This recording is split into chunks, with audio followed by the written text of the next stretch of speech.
윤 대통령에 대한 체포영장 집행을 막은 혐의를 받는 경호처 수뇌부들이 경찰의 고강도 조사를 받고 있습니다. 경찰은 세 차례의 출석 요구에도 응하지 않고 있는 경호처 차장에 대해서도 체포영장 신청을 검토하고 있습니다. 네, 현장에 나가 있는 취재기자를 연결하겠습니다. 이화영 기자. 네, 경찰청 국가수사본부에 나와 있습니다. 국수본은 경호처 간부들에 대해 잇따라 고강도 조사를 벌였습니다. 박종준 전 대통령 경호처장은 지난 금요일에 이어 어제까지 연이틀 국수본에 출석했습니다.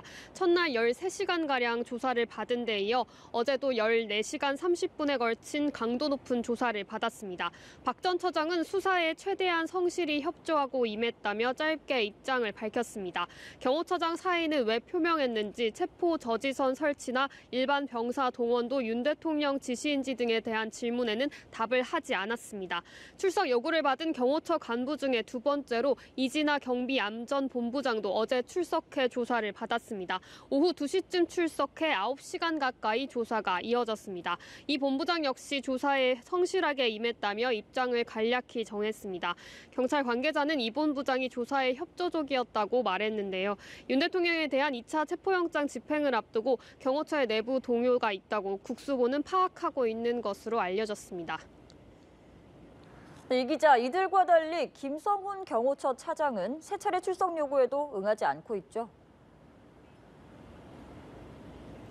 네, 김성훈 경호처 차장은 세 차례에 걸친 출석 요구에 불응하면서 엄중한 시기에 경호처장 직무 대행으로서 한시도 자리를 비울 수 없다고 입장을 밝혔습니다.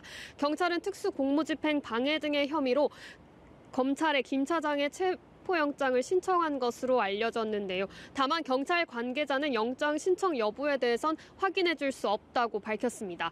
경찰은 김 차장에 대한 체포영장이 발부될 경우 윤 대통령에 대한 2차 체포 시도 때 김 차장에 대한 영장 집행을 우선 시도할 것으로 보입니다.